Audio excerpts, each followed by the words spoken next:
This video is going to show you exactly how to do cold email really well. I'm going to go over the top strategies that exist out there that I've been experimenting with. The reason why we should be cracking a cold email strategy or doing cold email as a channel over, say, paid media or SEO, whatever there is, to get clients is because it's one of the fastest way to get clients. You can literally start a cold email campaign in one day and have scheduled phone calls the next, which you can be converting into paid customers. It's also the cheapest and also the best return on investment of any other marketing channel. It's one that I highly recommend. So strategy number one is called the first liner method. It basically means that we can't just write an automated message where the whole email is automated. The idea and principle around this is that people are becoming very savvy. When they smell or scent, they get the scent that the email is not personalized and fully automated. Conversion rates drop, and also reply rates become a little bit more aggressive. They click the spam button. So we need to be adding some form of personalization. But how do we personalize in a way which doesn't take too much time? And this is called the first liner method. So the first liner method is all about having a first line which is personalized. So basically we basically scrape LinkedIn or wherever we scrape the data from, we get a long list of prospects, and then we create this, we get the emails, we get everything ready, and then we have this column called first liner. So the way I do this, and this is just a really quick brief overview because I have another video which goes over this in more detail. We can click on the prospect's name and we go to their profile. The first thing I always look for when I'm trying to do first line is, it takes about 3 to 6 minutes, but I'll just do this really quickly. I click on show all activity, and then I go to post and I check if they post something. This is the first place I do, and I'd always like to comment on the post. And it's always, if they've posted it recently, which this guy hasn't, then I'd say something like, yo, I saw your post on X, Y, and Z, really cool, really thoughtful, blah, blah, blah, blah. So he hasn't posted though. A lot of people don't post, but more and more people are starting to post. Next place I look is articles. If they've got an article, this is awesome because we can jump into the article and we can say, I love that article on this, and I read specifically this part. They love that kind of stuff, especially if they've written it themselves. If they don't have any of that, then I'd go back to their profile image, and I would then go and try to understand, okay, they went to Manchester. Do I have any connections to Manchester? Can I say something about Manchester? Oh, I was in Manchester the other day. How's it? Is it quite rainy at the moment? I don't know, something to do with that, or maybe they're pavilion member. Maybe you might be a pavilion member. You look at any kind of connection you can make, anything to cut through the noise of this first liner. It's personalized to them. But I'd start with anything they've written on a post or an article, and then I'd move my way down on the side here. And if I still can't find anything, then only then would I actually click on their company and check their company. You can also check their website, but in the company you can say, for example, did they get a funding round recently? You can probably mention that. Never a really good one, but you can also see if they've posted anything interesting as a company page. My go-to would always be like, because I do LinkedIn ads, I'll go check if they do ads and say, I noticed you do ads, blah, blah, blah, blah, that kind of thing. So you're trying to cut through the noise through some form of personalization. Then you come back here and you go, hey, you don't write hey, because that's part of the automation. You just go straight into the first liner, because I'll show you how I do this in the tool in a second, but like, loved your article on XYZ, and then you have to go specifically, especially that section, blah, blah, blah, especially this specific section about that. That was awesome. And then what I do is I use a tool called Woodpecker. Probably most people already know this, but I use woodpecker.co. It's my favorite tool for cold emailing. And they have something called snippets. So snippets is a really cool feature within it. So you can actually create this column here, the first line, as a snippet. So in Woodpecker, you're literally going to write all automated, hey, and then one of the snippets is name, hey name, which is going to be in your Google Sheet, hey name, and then you put first line of snippet, and then it just grabs it. You upload this sheet and it all goes automatically out at that point. So Woodpecker is really an awesome tool to do this with. There are loads of other tools you can use, of course. There's loads of other cold email things you can do, but the one I use is Woodpecker. I have a link in the description below for an affiliate link.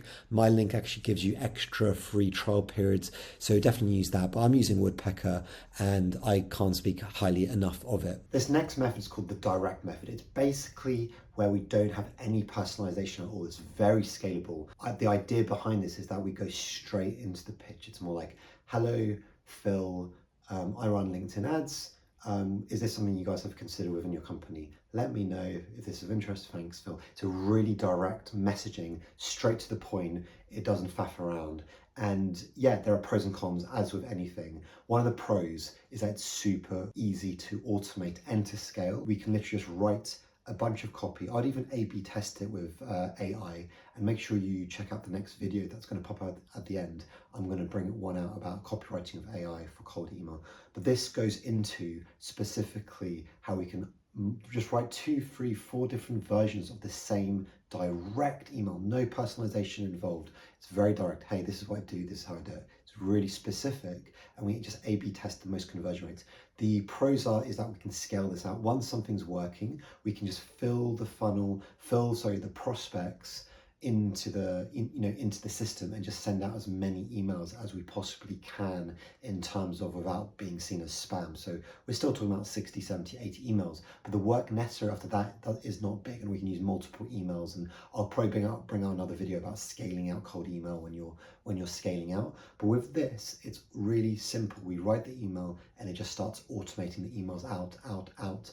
The cons, of course, is actually the reply rates and the conversion rates aren't that high because there's no personalization. You will probably, there's a risk that a lot of people are going to click that spam button. So to be completely honest, it is an interesting technique. It can work. I've used it in the past successfully, but it's not one I'd necessarily recommend. I would normally recommend some of these other techniques which go a little bit more down the personalization road, maybe using video, which I'm going to go into in a little bit as well. The next one is the adding value method. So we can use this with personalization or no personalization, but most people's call to action in their email is all about, do you have 15 minutes? Do you have half an hour for a phone call? It's a really big ask from a purely cold perspective. So nowadays, I think cold email is shifting and strategies are working more where we're not really asking for the big thing, do you have time to talk to me about this?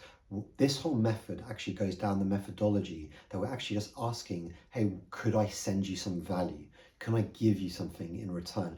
Can I show you something? So we're trying to, or the other option is you add value or you start conversations, you start relationships. And that's what this method's all about. We're going in with a soft ask with this method where we're just saying, hey, Phil, this is what I do. Have you ever considered running ads before? We're not asking for a meeting, we're just asking a question, and we're trying to get replies and starting to get engaged with people. Or the other options to offer value. I have this really awesome resource, I have this really awesome thing that I can give you. Just let me know, reply to this email, I'll just send it over to you. Okay, now time for one of my favorites. It's the video prospecting method. I have a whole video on it. I'm going to make more videos on it, but video prospecting means we are going to our prospects with an embedded GIF within the email. So here I'm back in woodpecker.co, again, affiliate link in the description below, and I'm setting up a video kind of outbound. And how it looks, you can do this in numerous different ways. You can do it either personalized or you can do it automated, and you can have links to your Loom which come up like this. It looks like a GIF. So I use Loom. You can use some other platforms. I also have a Loom affiliate link in the description below. You can sign up to that. But Loom is quite a cool one. Basically, I would do it as literally, I've experimented from automated to personalized, and I've also experimented with just asking permission first. So basically, the personalization would be more like literally you're making a separate Loom video per person, per account, and that works really well. I actually really highly recommend hyper-personalized videos.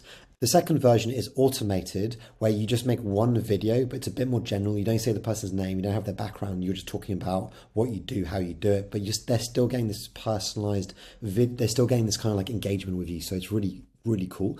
And the last one is actually to ask permission, and this might be good to get through spam filters and all that, where you just say, hey, is it okay if I send you? So it's also a really cool way that if you do want to do the personalized videos, ask permission first, because when you get the permission and people are saying yes, they're more likely to watch that video. So then you don't have to do a personalized video for loads of people who probably won't even watch the video. You ask permission, and and the permission asking emails fully automated using woodpecker.co. So it goes out saying, hey, I noticed this and this. Would you mind if I make you a quick video telling you about this stuff? And some people reply going, yeah, why not? Okay, fine. And then you only make the personalized Loom videos for them specifically. Just to quickly tell you about this cold email course I have, it's totally free and jam-packed with amazing cold email knowledge and loads of stuff. I literally put so much stuff into this. It's an cold email course. It gets delivered to your email box every day for 6 days. It's ridiculous. It's completely filled with videos, resources. It goes over a little detail each single day. It leads you to things you need to know, like, is it worth it? Day 2 is upon us, like all this cool. I've added all these GIFs, which is really cool. Day 3 is day 3 of the cold email crash course. How do you stand out in the crowd? And it's going all into loads of little different details. So definitely click on the link in the description below. It's the cold email, totally free cold email course that you can sign up to. So another really good method is omni-channel. Omni-channel means using multiple channels to your advantage and you mix them together. You can, for example, use a tool like Lemlist or Reply.io. Reply is really interesting. It's something that I'm experimenting a lot with at the moment, but where you can join LinkedIn outbound messaging with cold email and you can create a hybrid. You can also do phone calls, cold calling or text messaging, all that kind of stuff. I've not really gone down that path so much, but I have done the path. I've experimented quite a lot with LinkedIn mixed with cold email. And one of the coolest things, one of the cool things you can do with that is without, we've talked about personalization being really important, but what you can do is kind of fake personalization with the LinkedIn part. You first view their profile and they get a message. Next day, maybe you connect and you write a connection message saying, hey, trying to connect, blah, blah, blah. Then you follow up with an email within an hour saying, hey, Phil, hey, John, whatever, I've just sent you a connection request on LinkedIn. I do this and this and this. Would you be interested? Blah, blah, blah, blah. You go into the body of the email. And the reason why that kind of works is people then feel that it's more personalized. It's like, oh, they've done something on LinkedIn. Now they're on a completely different channel. Of course, people are savvy. People understand that you do have these omni-channel automation tools, but generally speaking, it's a good way to cut through that bullshit radar. And it basically helps them think it's a bit more personal. So you're saying, oh, I've done this on LinkedIn and I'm cold emailing you right now. So it's a really good way to go. And it's really powerful because then you can also if they don't reply to that first email or for the first connection request, you can then do automated profile views, or you can endorse them and do other stuff which gets their attention and then follow up with another email. So it's just looking like you're a real human doing something like researching them on LinkedIn, but also doing something cold email, but it's actually fully automated. And I will be bringing out more videos on this also. The bucket method is really interesting as well. And some of these methods can be intertwined. And this is why I'm trying to teach you this, because once you start understanding these different methods and tactics, you can actually integrate them into your own understanding, and some work really well with each other.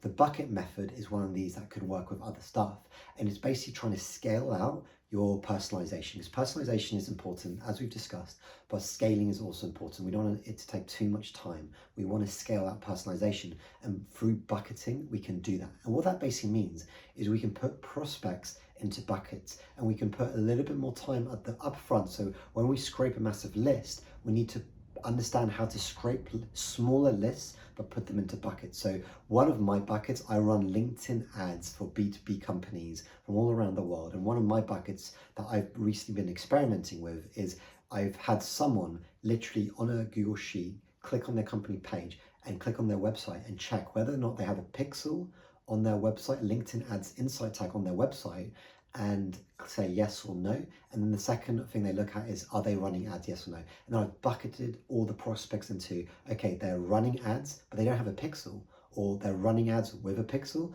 or they're not running ads, but they do have a pixel. So I've got 3 buckets. Then I send 3 different emails depending on the bucket. So email number 1 is, hey Phil, I noticed you are running ads, but you don't have your insight tag up already. This happens all the time, surprisingly.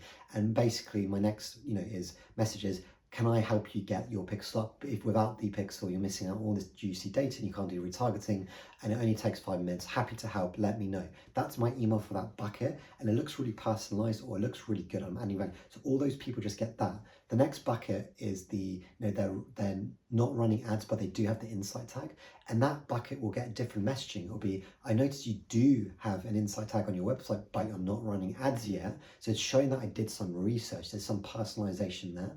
And the next line is, Would you be interested? It looks like you might be interested in running ads. Is this something you'd like to talk to me more about to help you get off the ground with this initiative? So we can use bucketing and I can just fill that prospects with, it's quite an easy way to bucket because I don't really need to be doing that. I can hire someone on Upwork, I can get someone on my team just to literally have 3 different pulled drop down menu. They are running ads, they're not running ads, etc., 3 options. They just go through each one and click on each one. So I end up having a list, bucketed list, and I just put it back into the bucketed automated emails, and that's how I can scale it out quite dramatically just using that. So it's really powerful. You can use bucketing in numerous different ways in your video prospecting strategy or some other kind of strategy. It's definitely something I'd highly recommend. So now we understand the broad understanding of strategies around cold email. If you want to dive in deeper into any of those specific strategies, I have a playlist popping up now that you can check out.